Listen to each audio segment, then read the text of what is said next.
In this lesson I will take a closer look on the vector bumps and how you make it work as good as possible.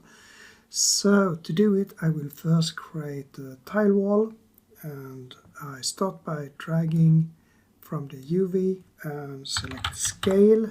So I right scale and select vector math scale.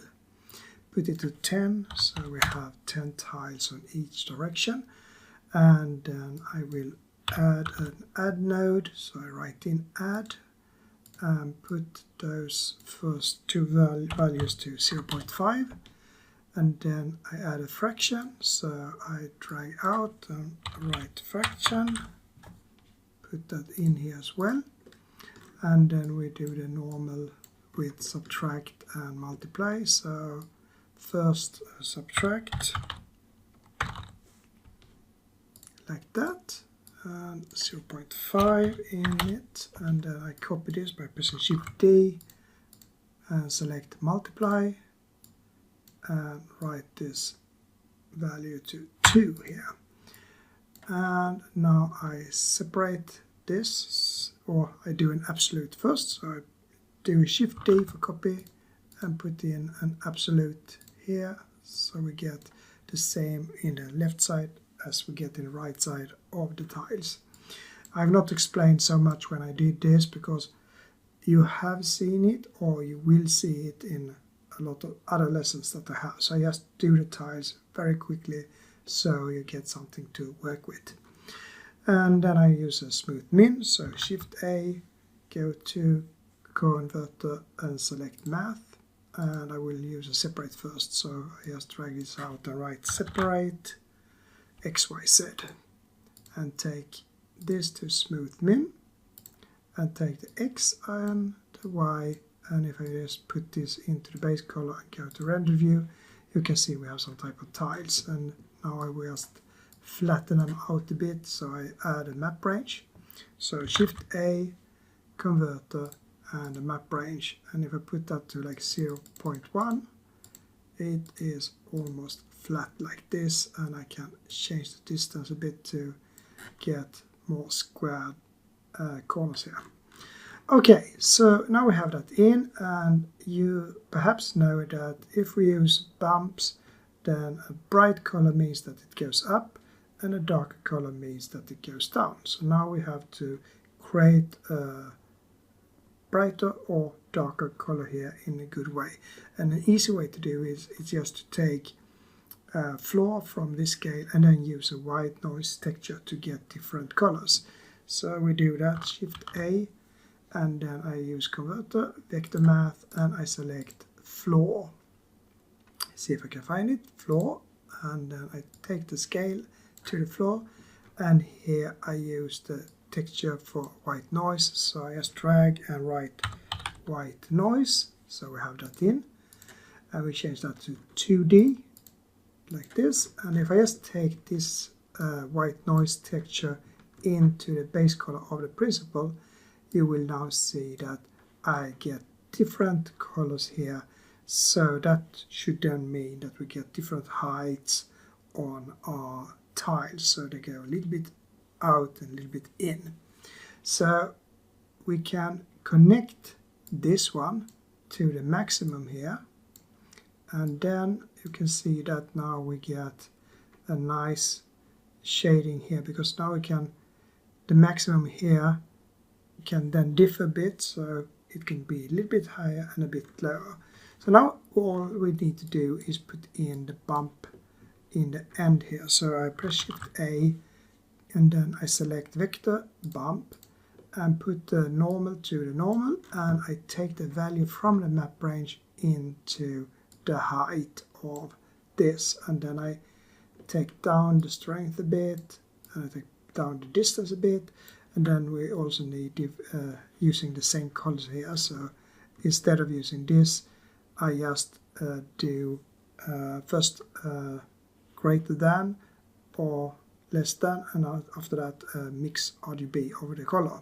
So I press Shift A, converter, math, put that in here and put less than, and then you can see here that we can get everything colored or almost everything colored here. And then we can then put in a mix RGB. So Shift A, color mix RGB, like this, and then in the top we get like a dark gray, like, also not in the top we get like a bluish thing, I think, and then we can get a darker gray here, so we have something like that. Okay, so that means that some of these, like that one and that one, should certainly be lower than they are right now. And that is a bit strange because we are using the bump and we have shown that these are darker, so they should go down. And I think many people are working with this and know the basic and get to this point here, and they say, why doesn't this work?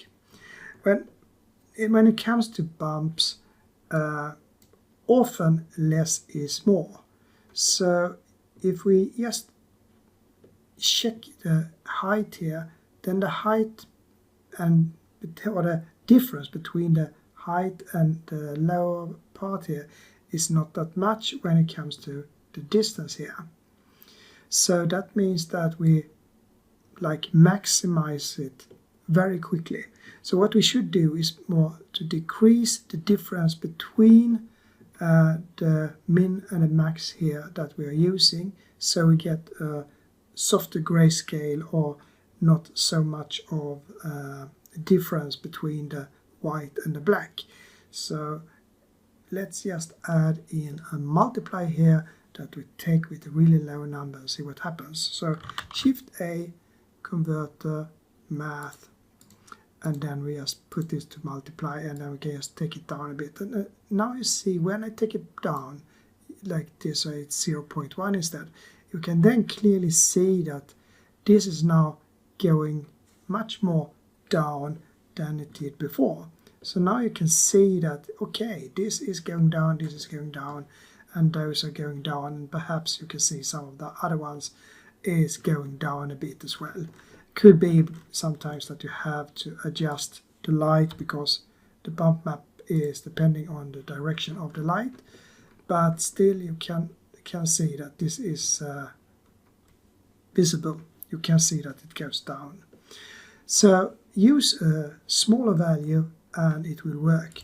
And you can also use like a negative value. So if I take this white noise texture and instead of just using to mean 0, I increase that just a bit, then you can see that now we are lower than the edges or the mortar here when something have fallen off the tile wall.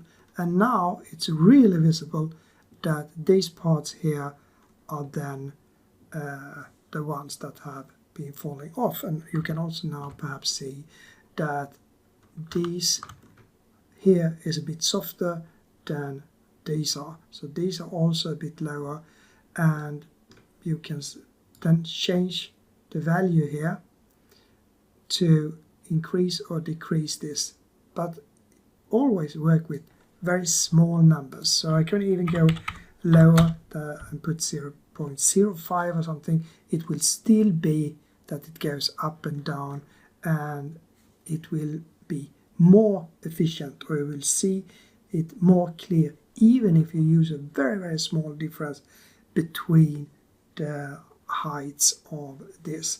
And then of course it has some information here as well, so you can play with the strength and so on. And if you take up the strength now, it will then affect these much more than it will do for these, as an example here. And now you can see very big differences between the white here.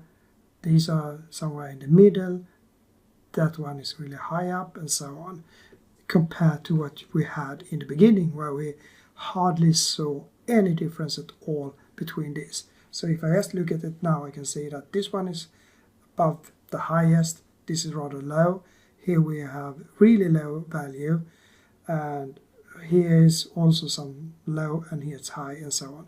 And that was impossible to see in the beginning when we just used like a really big difference between the dark and the light when it came to show this in our wall. But now we can see it clearly because we have so small differences, and we should use small differences between those tiles to make it work in a good way.